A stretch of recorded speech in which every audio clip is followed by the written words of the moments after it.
Do you ever find yourself turning down invitations more often these days? Do you sometimes prefer a quiet evening with a book over a bustling family gathering? Or a peaceful stroll in the park instead of a chatty coffee morning? It's a feeling many of us experience as we get a little older. Isn't it that subtle shift, almost an instinct, to pull back from the constant hum of social life, to seek out quieter moments?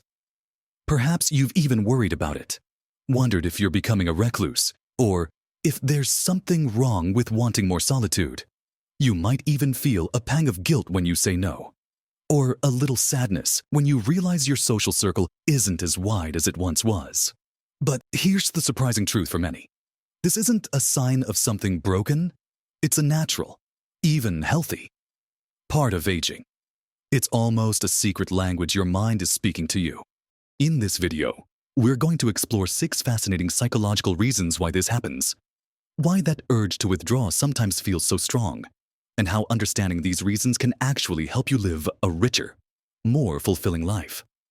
We'll uncover why your priorities shift, how your energy levels play a part, and even how your wisdom helps you navigate your social world differently. So, settle in, grab a cuppa, and watch to the end for something that will truly surprise you about your changing social landscape.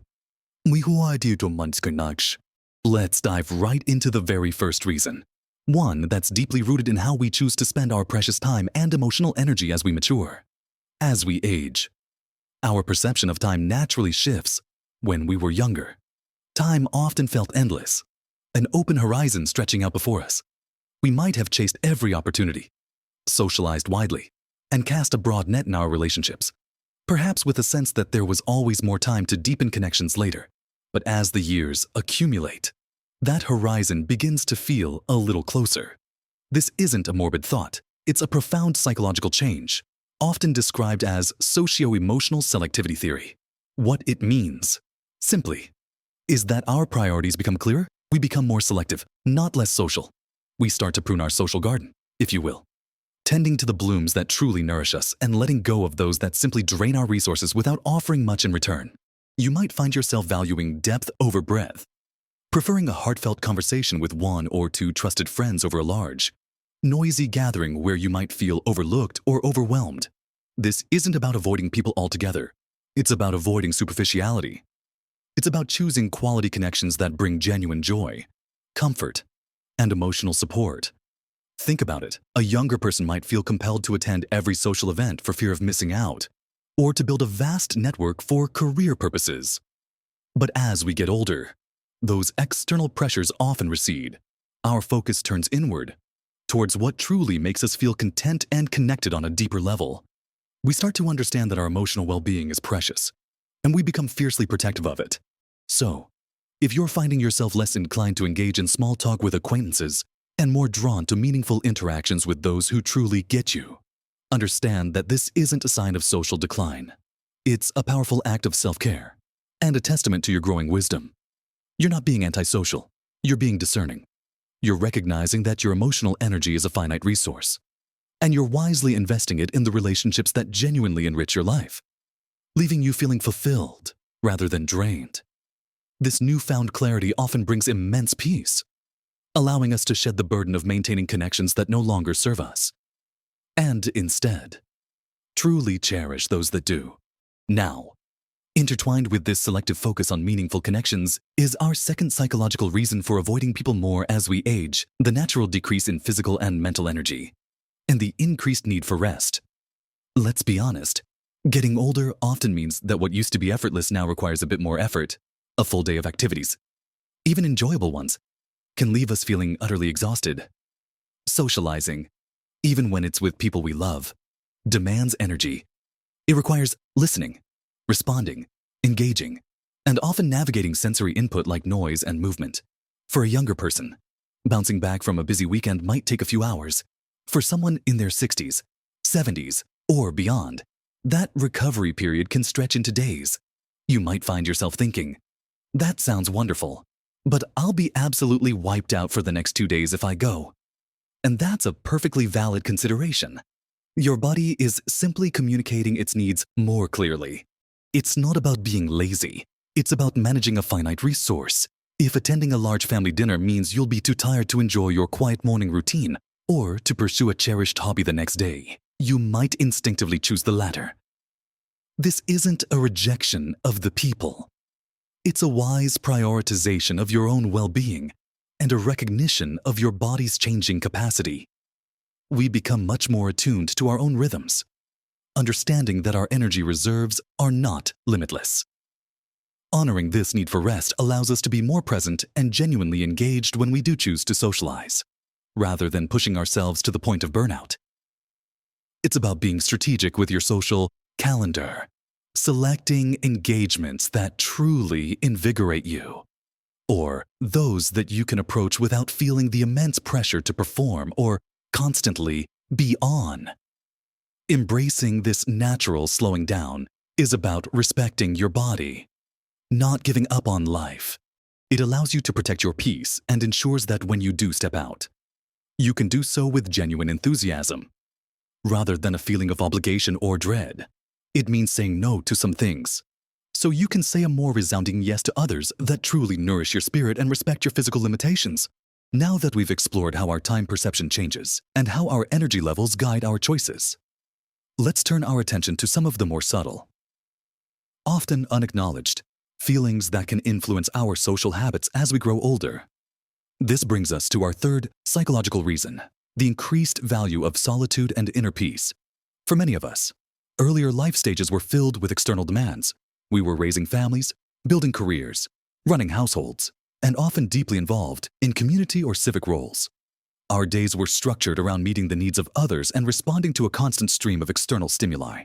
There was little time for quiet introspection or simply being. As we age, especially after retirement or when children have grown and flown the nest, a unique and precious opportunity often arises, the chance to rediscover ourselves.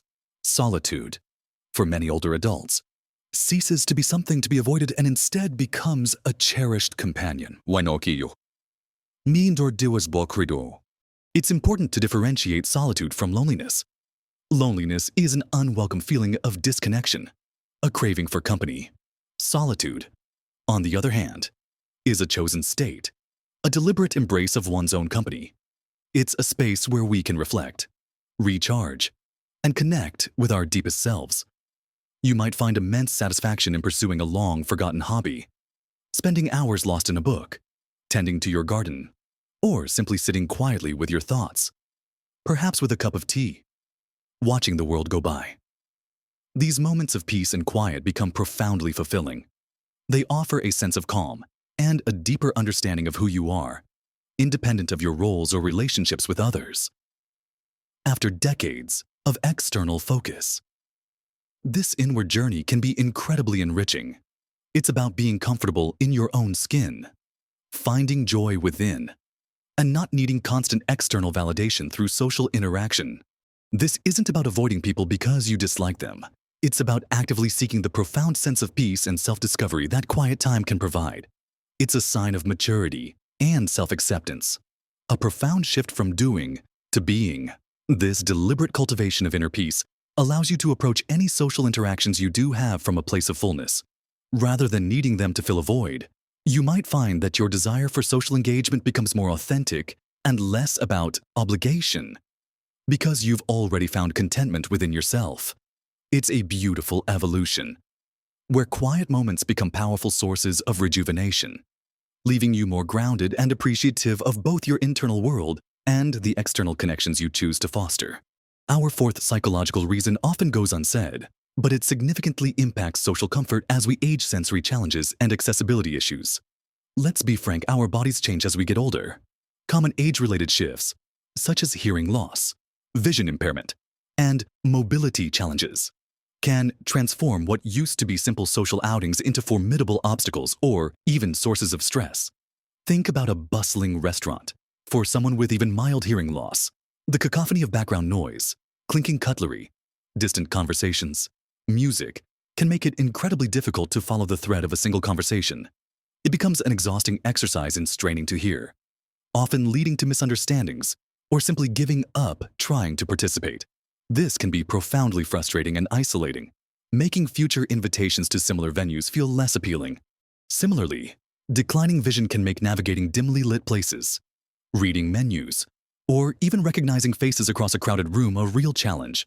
The joy of a social event can be overshadowed by the anxiety of tripping, bumping into something, or feeling disoriented. Mobility issues, whether it's difficulty with stairs, uneven pavements, or long walks, can make many social venues inaccessible or simply too tiring to reach. A person might genuinely want to meet friends for a walk, but if their joints ache or they fear a fall, they will naturally decline. It's not a lack of desire for connection, but a very real, practical barrier. These physical changes can make crowded, noisy, or unfamiliar environments less appealing, leading individuals to prefer quieter, more intimate settings, or even to socialize less altogether. It's not about being unsociable. It's about navigating a world not always designed for an older body. It's about seeking comfort and reducing sensory overload. And if you're constantly struggling to hear, see, or move comfortably, the idea of a relaxed social gathering can become a source of dread rather than joy. Recognizing these challenges allows us to adapt, choosing quieter venues, meeting one-on-one, or even embracing technology for video calls can help bridge the gap. It's about finding ways to connect that honor your changing physical needs, ensuring that social interactions remain enjoyable and accessible, rather than a test of endurance or a source of anxiety. Moving on from how our personal preferences and physical changes shape our social world, let's consider two more significant factors that can subtly, or sometimes not so subtly, lead us to spend more time in our own company. This brings us to our fifth reason, the loss of social roles and networks. Throughout our lives, our social connections are often built around specific roles and institutions. Our workplace provides colleagues and professional networks. Raising children connects us to other parents through schools, playgroups, and extracurricular activities. Our family life involves regular gatherings, celebrations, and shared responsibilities. These structures provide built-in opportunities for daily interaction and connection. However, as we age, many of these roles naturally come to an end. Retirement, for example, removes the daily camaraderie of the office, the shared purpose, and the casual chats over a coffee break. When children grow up and move away, or become busy with their own families, the regular family gatherings might become less frequent, and those built-in parental networks dissolve. And perhaps most profoundly, the heartbreaking reality of losing friends and a spouse to illness or age can profoundly shrink one's social circle. These losses are not just emotional. They represent the erosion of entire social support systems. It's not about actively avoiding people, but rather the absence of previous opportunities and the natural shrinkage of the social structures that once facilitated connection. Imagine years of having a constant stream of informal interactions. The postman, the shopkeeper you chat with daily, the neighbors you see every morning. These everyday connections, while seemingly small, contribute significantly to our sense of belonging and routine. As life changes, these too can diminish. For example, a widow might suddenly find herself without a partner for social events, or without the shared history that made certain friendships effortless. This shift can leave a profound void, leading to a natural reduction in social activity because the previous avenues for interaction no longer exist. It's crucial to acknowledge that this is a painful and often difficult aspect of aging. It requires a conscious effort to rebuild and seek out new connections, which can feel daunting. However, understanding that this shrinking is a natural consequence of life's transitions, rather than a personal failing, can help us approach it with greater compassion for ourselves. It highlights the importance of intentionally fostering new interests and joining groups that align with current passions, ensuring that our social tapestry continues to be woven, even as some threads inevitably unravel. And finally, our sixth psychological reason for avoiding people more as we age delves into a sensitive but important area: the fear of social judgment or perceived irrelevance. In a society that often prioritizes youth, speed, and cutting-edge knowledge, it's not uncommon for older adults to feel a subtle, or sometimes overt, sense of being overlooked, dismissed, or even judged. Changes in physical appearance, a perceived slowing of cognitive function, or a feeling of not keeping up with the latest trends and technology can lead some to withdraw to avoid uncomfortable situations. You might hesitate to join a new group for fear of not being able to keep up with the conversation, or of struggling to hear in a noisy environment. There might be a worry that your stories from a different era won't resonate, or that your opinions might be seen as outdated. This isn't about truly avoiding people. It's about avoiding the perception of being less than, or of being a burden. It's about protecting one's self-esteem in a world that doesn't always celebrate the wisdom and experience that comes with age. This fear can manifest as a reluctance to engage in new social situations, or even a quiet retreat from existing ones where one feels less seen or valued. It's a vulnerable point, born from subtle societal cues and, sometimes, sadly, direct experiences. However, it's vital to remember that true value isn't measured by speed or trendiness. Your life experience, your resilience, your wisdom, these are invaluable assets. Embracing who you are, with all your years of living, and seeking out communities that genuinely value lived experience can be incredibly empowering. This isn't about conforming. It's about finding spaces where you feel respected and understood, where your unique perspective is celebrated. Overcoming this internal barrier and the societal stereotypes that fuel it allows us to step back into the social world with confidence, knowing that our worth isn't diminished by age, but enriched by it.